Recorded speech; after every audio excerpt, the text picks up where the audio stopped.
Hey guys, welcome back to the Comicave. I'm Zach. And I'm Thomas. Today we're going to be reviewing a recent graphic novel release, Death of the Family. And later on we'll be giving you our favourite titles that are ongoing right now. We're finally getting the comic book, guys, so I hope you enjoy it. Stick around for that. So recently, the Batman story, Death of the Family, was collected in a graphic novel. These stories were from Batman issue 13 to 17, and they featured the Joker. Yeah, so we'll be giving you our thoughts on only the Batman story, no spin-off titles. Yeah. So starting with the Joker. The Joker. In this story, Joker's face is not on his head. Yeah. That's a weird thing to say. He, previously in the New 52, he cut off his head. No, not his head, his face. His face. Just his face. His face. If you cut off your head, he'd be dead. Cut off his face, and now he's wearing it as a mask. Interesting thing, this story does not explain why.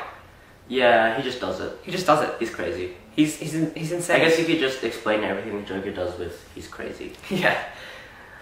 So this story was written by Scott Snyder and drawn by Greg Capullo. Greg Capullo. He's a great artist. It was just some panels I didn't like the art. It was it looked rushed and it didn't fit the rest of the comic sometimes. Yeah. Yeah, but I'm a big fan of Greg Capullo's art. I think it is the definitive Batman at the moment. I mean, it is the Batman title, so obviously it seems to be the definitive Batman. But I think his strong images that he makes and his way he makes Batman seem strong, but also secretive in the dark, works well. Also, the Joker, his first appearance. It freaked me out. Yes. I got scared reading it. This moment had an impact on me. It actually freaked me out. I couldn't leave the room. I was reading and I'm like I was actually legit scared.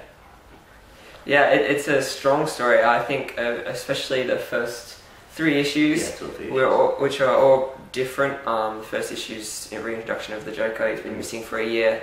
He comes back to Gotham. It's really, really scary. It's horrific. It's like a horror story in a comic. The second issue really touches on some great mythology between Batman and Joker. And the third issue features a lot of the Bat family. So the title itself is Death of the Family. This refers to a previous story called Death in the Family, where the second Robin, Jason Todd, was killed by the Joker. This has been played on in the title called Death of the Family, and it's not 100% explained why that happens. Yeah, I mean, Joker says he's going to kill the family. Yeah. And that's pretty much it. No references. Oh, there was a couple of references to the old thing. Yeah. He said, Joker mentions it once or twice. Yeah. But I think the story itself was just based on a lot of Batman mythology, not just on there wasn't like a sequel to Death in the Family or anything. It was, it included hints to that, to the Killing Joke when Barbara was paralysed, to original Joker appearances with the laughing fish and the guy on TV, the interview on TV. Also, what I liked was near the end, you see Joker's face start to get mouldy and green. Don't need that detail. And there were flies just flying around his face. It was disgusting. But awesome at the same time. So, you've heard us say that the first 3 issues were really good. What does that mean for the last 2, Zach? They were alright. And Scott Snyder's still a genius. Oh yeah. His writing was good. It didn't have the impact that the first 3 had. I think he almost wrote himself into a corner. Yeah. It was too good the first few issues, he couldn't back it up. Yeah. How do you finish that story? It was very cliche ending. And yeah, it's a cliche ending. But the only strong finish to that would be you'd have to, I don't know, kill off all the people involved, or just one. Just a really strong thing that's going to change the universe. Can't always happen. It can't always happen in a continuing comic book, can it? No, but it was a good story overall. Yeah, and just the last couple of weeks compared to the first. I mean, on its own, it's good. Yeah. But compared to the I read it. Writing. I read it issue 13, issue 14, issue 15. I was going, this is awesome. This is the best ever. This is awesome. Oh, okay, that's still pretty good. Oh, that's really good, but it wasn't as good as the start. Yeah. Yeah. So it didn't go up, it went down, which isn't always good. It was like that, but it started really high. Yeah. So it went down, but didn't go all the way down. No, it was still great issues. Alright, so this story wasn't contained just to the Batman title, although those are the issues that are released in the latest graphic novel. They also included tie-in issues, because it was called Death of the Family. So all of the family was involved. So there was issues involving Robin. This is Robin. Yeah. So this is when Damian Wayne, then current Robin, was affected by the Joker. This was a very good tie-in. It included some interesting looks into Damian's psyche and what Joker thinks of Robin's. I didn't actually read the tie-ins. I didn't get them. Only Thomas did, so he'll be explaining the rest. Yeah, sorry. Nightwing was very strong issues. I would give them both 9 out of 10s. They were very strong. The only problem with these issues is you get to the end and it's an issue focused on Batman. So you read the Nightwing tie-ins, which are very emotional between Joker and Nightwing, and it gets to the end and he's just a supporting character to Batman vs Joker, and it seems like, oh, you don't really get the payoff, because both Robin and Nightwing, they seemed like they had some really big beef with Joker that they had to fight him for. They didn't get the opportunity to do that. Did you read the Red Robin? I didn't get to read Red Robin's and Red Hood's story, which was in Red Hood and the Outlaws and Teen Titans. They were supposed to be okay. I've heard that they weren't as good as the rest. The other time that I have read was Batgirl. This was an interesting issue. They were very horror-based issues. They were good, but not as good as they could have been, considering the rich history that Batgirl, Barbara Gordon, previously paralysed by the Joker. What that could have been, but it was still very good. Okay, well, this is something you should pick up, I think. I think it's a very good, pretty new reader-friendly kind of story. There's references you may not understand. Yeah, not yet. But you read this story, you'll understand the Joker a lot better. You'll understand Batman a lot better, and you'll support. All the family, the whole family. You'll get to know how the Bat family works in their workings. Yeah, definitely go to the comic book store, pick it up. So give it a good read. We need to give it a rating out of 10. I'd give it an 8. 8?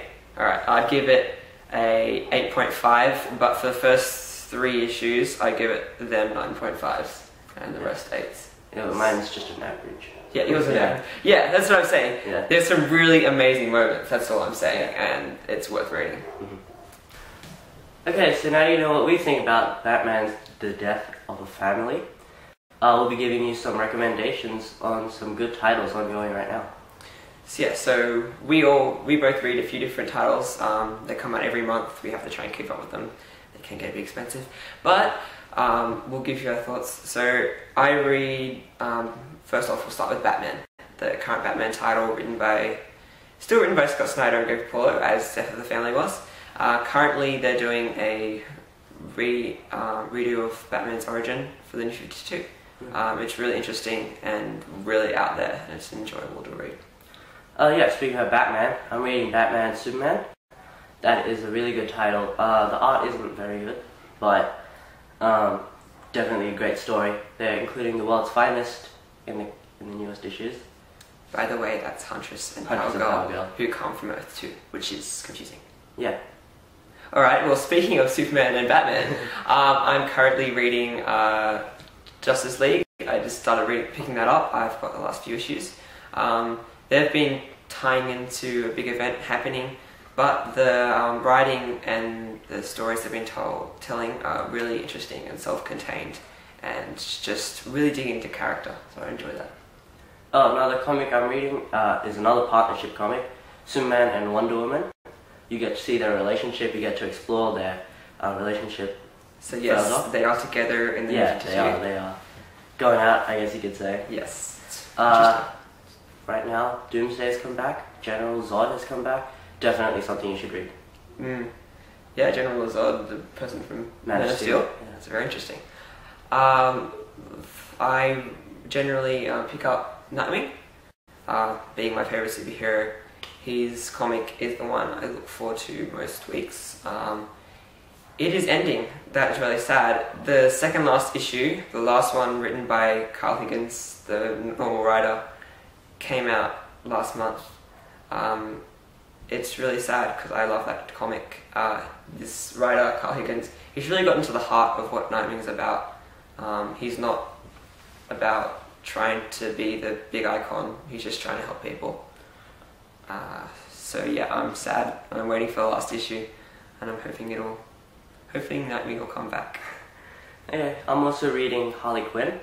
It's Marvel's version, not Marvel, DC's version of Deadpool, pretty much. That's what they're trying to go for. It's not as good as Deadpool, but it's very entertaining, it's very funny.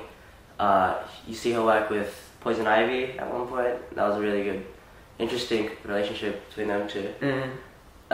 She is not the hero, she's more of an anti-hero. Yeah. Which is also always fun to read. So yeah, definitely pick that one up, especially with her personality. So we all read a few different comics, don't we? We read a comedy and the Harley Quinn team up. Not that much Marvel. Not that much Marvel. Read some Marvel.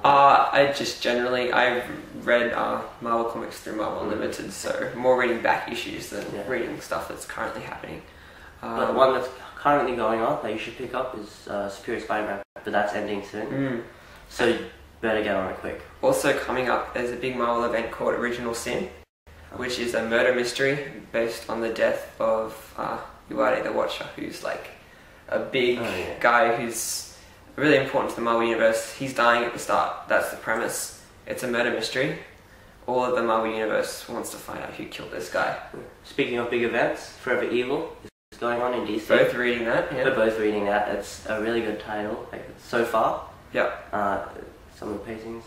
Some of the pacing's been a bit off, but yeah, but we'll leave that for a review later. Yeah, a month or so. When it finally ends, it's been pushed back, the last issue, for about 2 months. So hopefully that comes out. Hopefully it's good, and we'll get a review for that soon. Okay, so make sure you head down to your local comic book store and pick up a couple comics. So we hope you've enjoyed our comic book themed episode. We've reviewed Death of the Family. We can both say we recommend you pick that up in graphic novel, Batman Death of the Family. Really good reading, especially if you enjoy the chemistry between Batman and the Joker, which is featured in the Dark Knight movie. Yeah, also you've heard the titles we're reading, and stick around for more reviews. See you in the next video.